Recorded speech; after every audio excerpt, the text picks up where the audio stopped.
Something truly extraordinary has just happened in our solar system.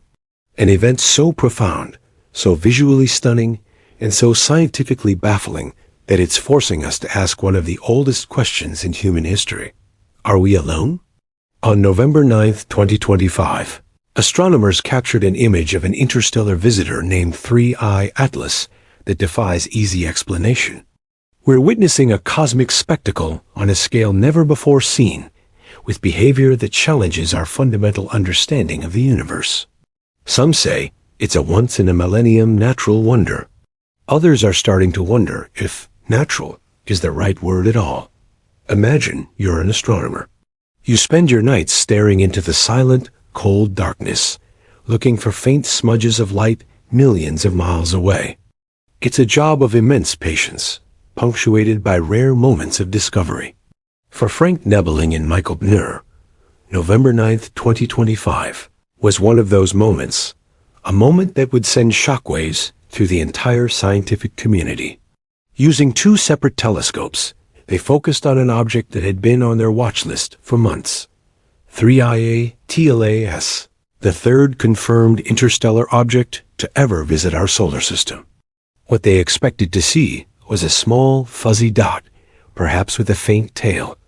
What they got was impossible.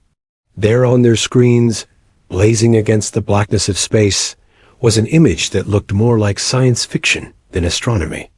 Emanating from this mysterious visitor were massive, brilliant structures. Not one, not two, but three distinct jets of material erupting with breathtaking power. Let's try to wrap our heads around the scale of what they saw, because the numbers are almost too big to comprehend. Two of these jets, which astronomers are calling anti-tail jets, were pointing directly toward the sun. Think about that, pushing against the sun's own energy. Each one stretched for nearly 1 million kilometers into space. To put that in perspective for you, the distance from the Earth to the Moon is about 384,000 kilometers. These jets were more than twice that long. If you could somehow place one of these jets between the Earth and the Moon, it would span the entire distance, and then some. They were so vast that, as seen from Earth, they would have appeared 3 times larger than the diameter of our own full moon in the night sky. We're talking about structures of almost unimaginable size, but that wasn't even the most shocking part. There was a third jet. This one was different. It was a focused, columnated beam shooting directly away from the sun, extending an incredible 2.85 million kilometers. That is nearly 7.5 times the distance from the Earth to the Moon. A single focused beam of material longer than any cometary structure we have ever witnessed in human history. This is where the story truly begins, because this single image shattered our expectations. Back in July, the Hubble Space Telescope, our most powerful eye in the sky, had taken a look at 3I ATLA. It saw a glowing halo, a coma, of gas and dust, which is typical for a comet. But the structures Nebeling and Bnur photographed in November were on a completely different level. They were, to be precise, 3 orders of magnitude. That's 1,000 times larger than the halo Hubble had seen. It was as if we had been watching a candle flicker from a distance, and suddenly it erupted into a searchlight powerful enough to illuminate a city. What could cause such a dramatic, monumental transformation? The image from November 9th wasn't just a discovery. It was a declaration. It told us that 3IATLAS was not a typical comet. It was something else, something new, and something that would force us to question everything we thought we knew about visitors from other stars. This reminds me of those moments in our own lives when a single piece of information changes everything. Maybe it's a doctor's report, a phone call in the middle of the night, or an unexpected revelation from a loved one. In an instant, the world you thought you knew is gone, replaced by a new, uncertain reality. You're forced to reevaluate all your assumptions. That is exactly what the astronomical community is going through right now. That one photograph was the start of a profound and unsettling mystery. one that only gets deeper the closer we look. To understand just how strange this is, we need to take a quick dive into what we might call Comets 101. For the most part, comets are predictable. We call them dirty snowballs, giant chunks of ice, dust, and rock left over from the formation of star systems. When a comet gets close to a star, like our sun, the heat causes the ice on its surface to sublimate. That's a fancy word for turning directly from a solid into a gas, skipping the liquid phase entirely, like dry ice does here on Earth. This process creates jets of gas and dust that stream away from the comet, forming its characteristic tail. It's a relatively gentle process, powered entirely by sunlight. The material in these jets typically flows out at about 0.4 kilometers per second. That is roughly the speed of sound in the near vacuum of space at that distance from the sun. Think of it like a can of spray paint. You press the nozzle, and a fine mist is released. It's not an explosion. It's a steady, passive release of material. Now, let's go back to those colossal jets on 3I Atlas. Here is the first major problem. For those jets to have grown to the lengths we observed, they couldn't have just appeared overnight. The math is straightforward. Given the speed of typical cometary outflow, the 2.85 million kilometer tailjet would have required at least 3 months of continuous, sustained ejection of material. The two anti-tail jets would have needed at least 1 month of constant activity. This isn't a brief puff of smoke. This is like a celestial chimney that has been billowing nonstop for a quarter of a year.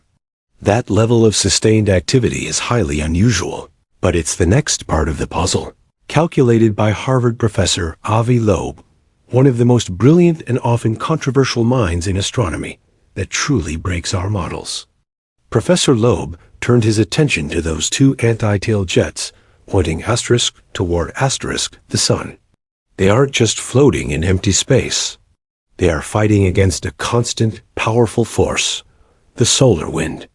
The solar wind is a stream of charged particles flowing out from the sun at incredible speeds, typically around 400 kilometers per second. It's a cosmic hurricane that blows through the entire solar system.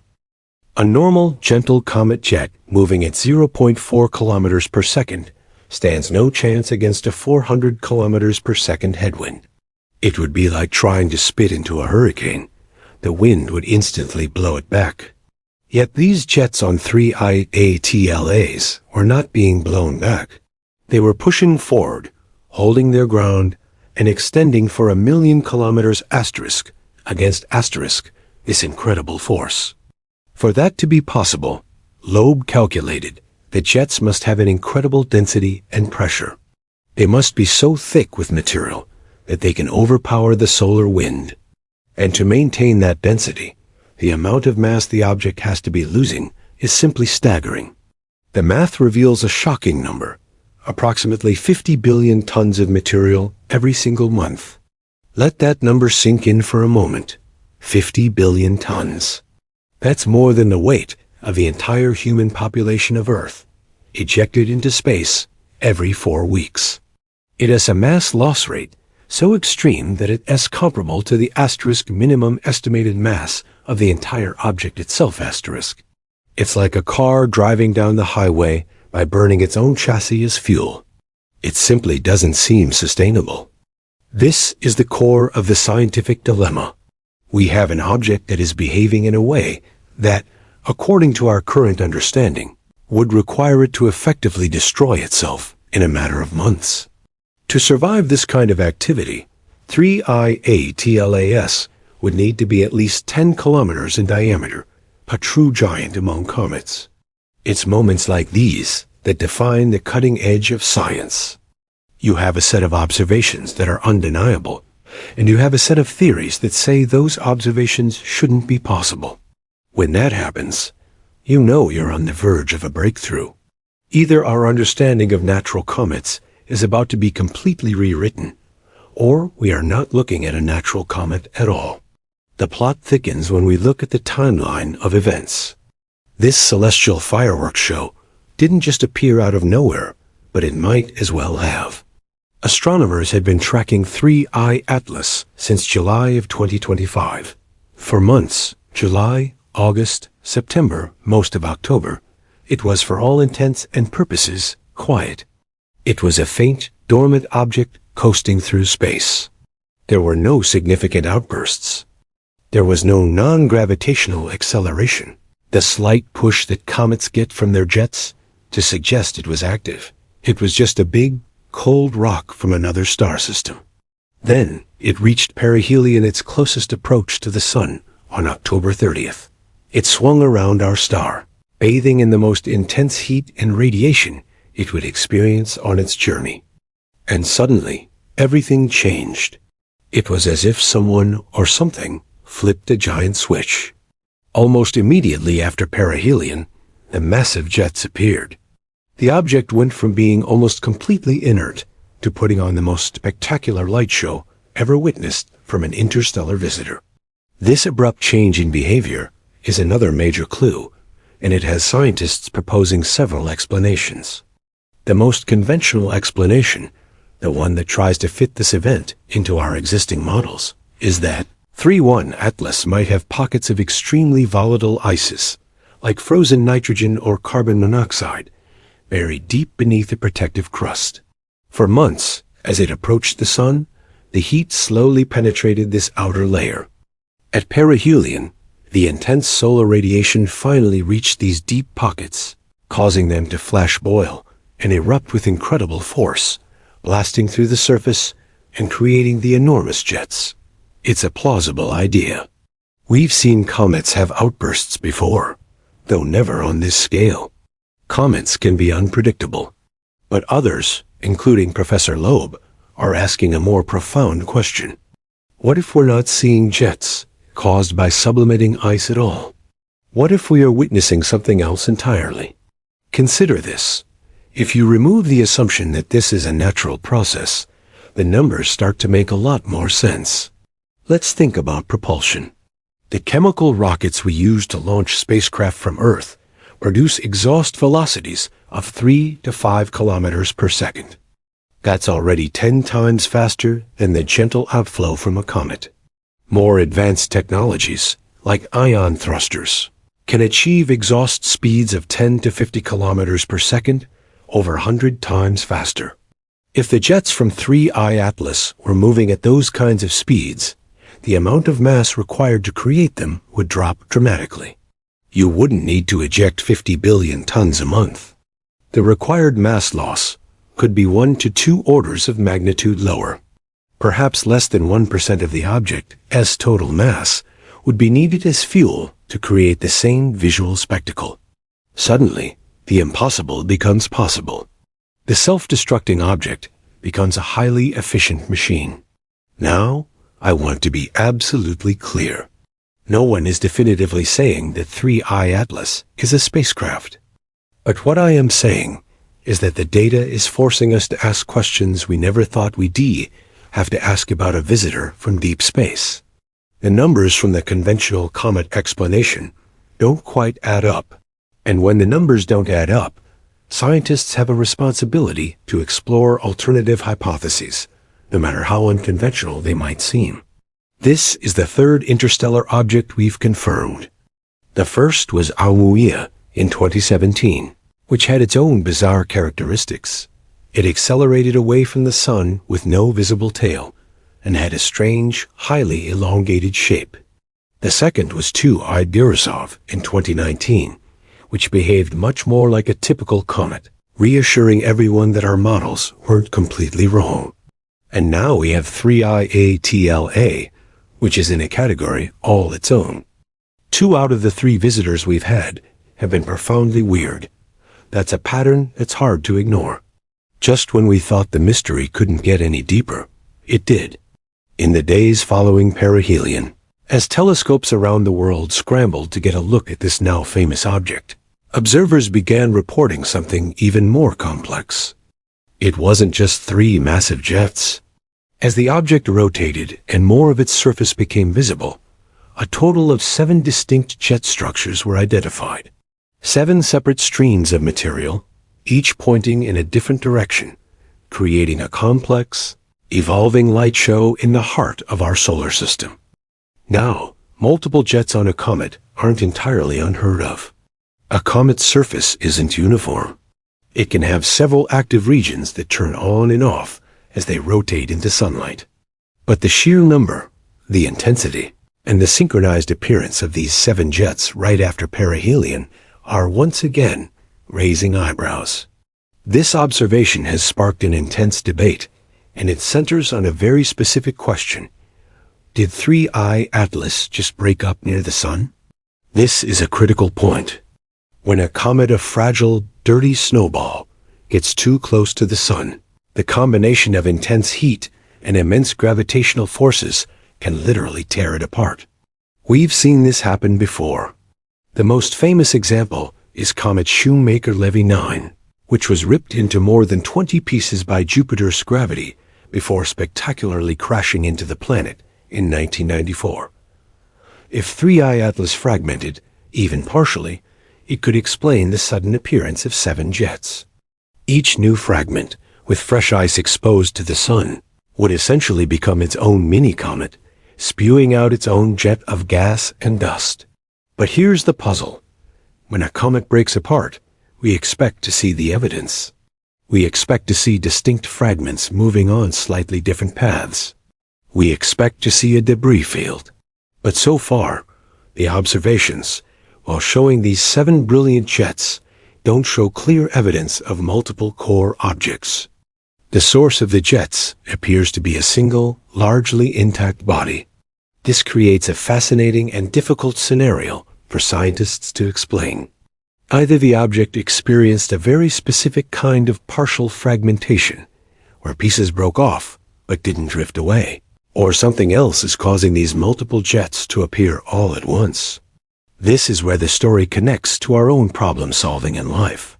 You have a problem, and you come up with a simple explanation that seems to fit. But then a new piece of information comes along that doesn't quite line up. The easy thing to do is to ignore it or try to force it to fit.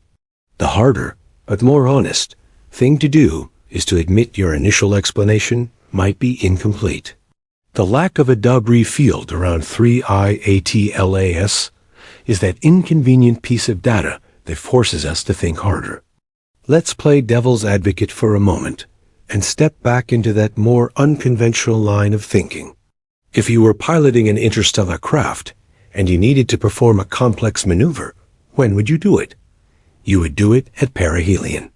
That's the point in your orbit where you're moving fastest, where you have the most gravitational potential energy from the star, and where any small burn from your engines has the maximum effect on your final trajectory.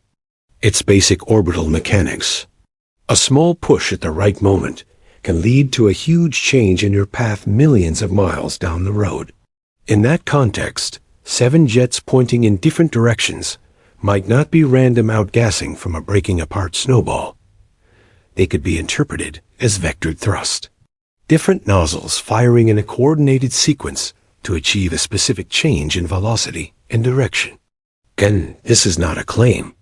It is a hypothesis that the strange observations permit. We shouldn't close our minds to it just because it feels uncomfortable or sounds like fiction. The universe is under no obligation to conform to our expectations. In any great mystery, there is always a crucial piece of evidence that everyone is desperate to see. For the story of 3I Atlas, that evidence exists, but it is locked away. On October 2nd and 3rd, 2025, just 40 days ago, and critically, asterisk before asterisk, perihelion and the dramatic outburst, the object passed within 29 million kilometers of Mars. This was an incredible stroke of luck. Our Mars Reconnaissance Orbiter, equipped with the most powerful camera ever sent to another planet, the HIRISE camera, was in the perfect position. While telescopes on Earth could only see the object head-on, HIRISE was able to capture a profile view, a side-on look, with a resolution of 30 kilometers per pixel. This data could be the key to the entire mystery. It could reveal the structure of the nucleus, show where the jets would eventually erupt from, and detect any potential fragments before the main event. It is our only before picture. This data was successfully captured. It was transmitted from Mars back to Earth. It is sitting on a server somewhere right now. And for over a month, no one has been allowed to see it. Why? The reason is maddeningly terrestrial. On October 1st, the United States government entered a shutdown. For the past 6 weeks, NASA has been paralyzed. The vast majority of its employees have been furloughed, sitting at home without pay, unable to do their jobs. The agency, already struggling after losing nearly a quarter of its workforce to retirements and buyouts, has been brought to a standstill. Professor Avi Loeb formally requested the release of the HIRIC images. Congresswoman Anna Paulina Luna publicly supported his request, stating bluntly that scientific data shouldn't be held hostage by politics. The entire space community is asking one simple question. Where are the images? This isn't classified military intelligence. These are images of a rock passing through our solar system. This data doesn't belong to a politician or a government agency. It belongs to humanity. This 40-day delay has cost us precious time. We are observing the object asterisk, now asterisk, in its active state. Comparing these new observations to the pre-perihelion images from HIRIC is crucial for understanding what happened. It's like trying to solve a crime, but the police want to let you see the security camera footage from the minute before the incident. When political dysfunction actively interferes with the progress of human knowledge, we all lose. The universe ISNT, waiting for our budgets to be approved, or our political squabbles to be resolved. 31ATLAS is moving away from us, every second of every day. The opportunity to observe it is fleeting. The space community is calling for the immediate release of this data, while the object is still close enough to study in detail. This part of the story is a powerful reminder that our greatest obstacles are often not technical or scientific, but human. We have the technology to explore the stars, but we are too often held back by our own short-sightedness and bureaucracy. It's a lesson that applies far beyond astronomy. How often in our own lives or our society do we have the solution to a problem right in front of us, but we can't access it because of some artificial barrier we've created ourselves? Now, let's talk about probability, because this is where the case for 3IATLA being something truly special becomes almost overwhelming. When you look at the numbers, you realize that we are either the luckiest or unluckiest observers in cosmic history. Let's start with its mass. Based on the sheer scale of the jets and the energy required to sustain them, scientists estimate 3IATLA must have a mass of at least 33 billion tons. This means it has a diameter of at least 5 kilometers, and possibly as large as 10 kilometers. Now, let's compare that to Oumuamua, the first interstellar object we found. Oumuamua was tiny, with an estimated mass of around 30 million tons. Do the math.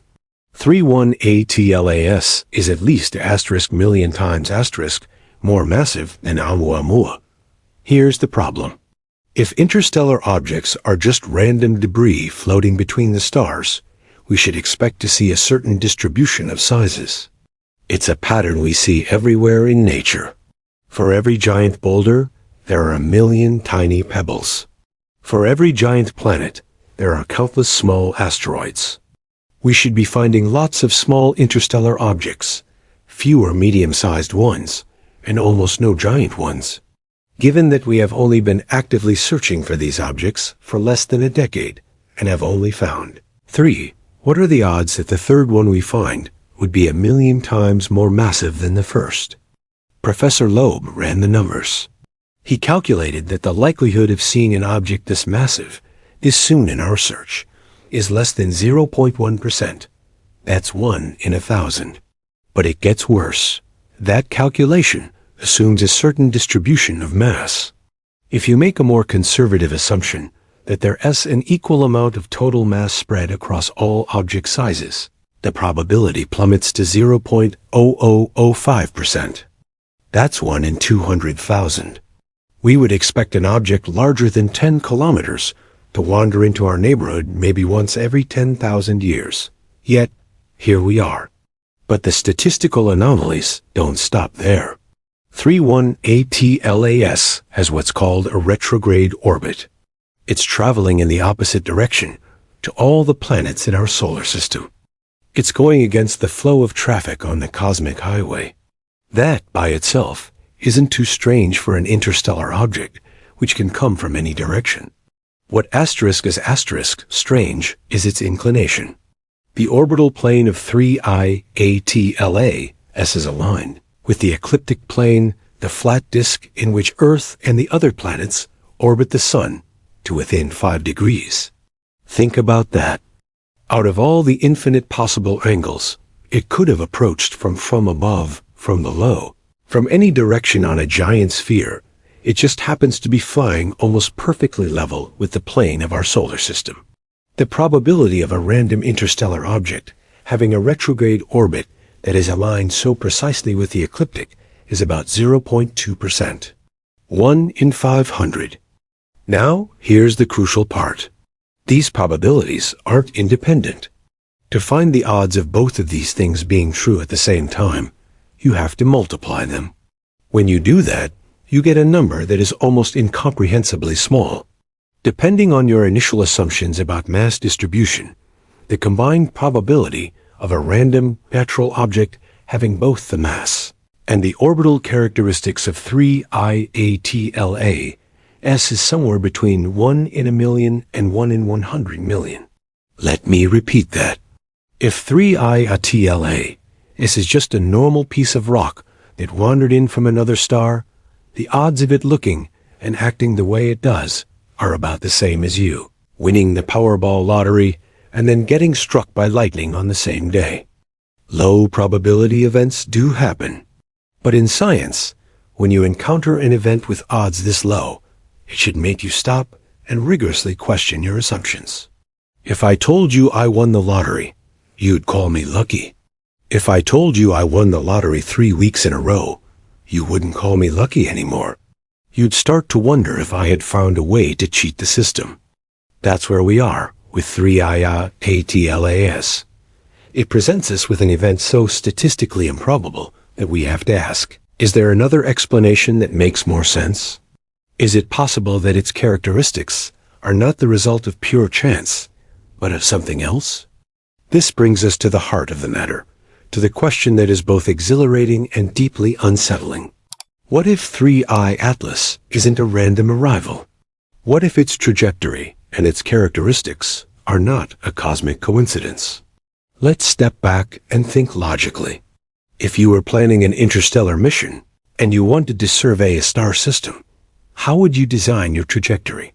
You wouldn't fly in at some random angle. You would aim directly for the ecliptic plane, the place where the planets are most likely to be found, to maximize your chances of a close encounter. In that context, an aligned trajectory isn't a 1 in 500 fluke. It's a strategic choice. And if you were sending a craft on a journey that could last thousands or millions of years, you would build it to last. It would need to be large, robust, and carry fuel reserves or a power source. It would naturally be much larger than a small, fragile piece of natural debris. I am not claiming that 3IATLAS is an alien probe. I am saying that the hypothesis of it being an artificial object makes the statistical improbabilities we observe less improbable. It provides a potential framework that explains the aligned orbit, the massive size, the robust structure that survived perihelion, and the powerful, controlled release of energy. This idea is not as outlandish as it might sound. We have already sent our own technological artifacts into interstellar space. The Voyager 1 and 2 probes are currently drifting through the galaxy. If another civilization were to find them millions of years from now, they would be unmistakable signs of technology. Given that there are billions of other stars in our galaxy, many of which are billions of years older than our sun, it is statistically plausible that other civilizations have existed and could have launched their own probes. The question isn't whether such objects could exist. The question is whether we are finally seeing one. And to answer that, we need more data. We need to measure the composition of those jets. Are they made of water and carbon dioxide, as a comet should be? Or do they contain something else, something unexpected? We need to track its trajectory with microscopic precision. Is it moving under the influence of gravity alone, or is there a mysterious, non-gravitational acceleration at play, just like we saw with Oumuamua? And most importantly, we need those higher IC images. This moment represents a fundamental shift in the search for extraterrestrial intelligence. For decades, we have been listening for messages, pointing radio telescopes at the sky in the hope of hearing a hello. But what if the first evidence isn't a message at all? What if it's a package delivered to our doorstep? A physical object we can see, study, and analyze. So where do we go from here?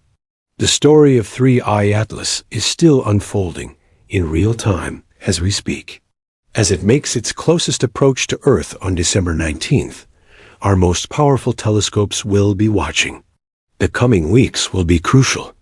But regardless of the final answer, this journey has already taught us profound lessons that we can apply to our own lives, right here on Earth. First, it teaches us the courage to question our assumptions. For decades, our model of a comet has been a dirty snowball. It was a comfortable, simple explanation that worked most of the time. 31ATLAS has challenged that. It has forced us to confront the possibility that our model is incomplete, or perhaps, in this case, entirely wrong. How often in our own lives do we operate on a set of assumptions that we never question? Beliefs about ourselves, about others, about what is possible. I'm not good at math. I could never start my own business. People like that will never change. These are our own personal, dirty snowball theories. This story reminds us to have the courage to look at the evidence of our own lives and ask, what if my assumptions are wrong? What new possibilities open up when I am willing to consider a different explanation? Second, this journey teaches us to embrace uncertainty. Right now, nobody knows for sure what 3I Atlas is. And that's okay. In fact, it's more than okay. It's the most exciting place to be. Science isn't a book of answers. It's a process of asking better and better questions. The thrill is in the chase, in the gathering of clues, in the slow piecing together of the puzzle. We live in a world that often demands certainty. We want instant answers and simple solutions.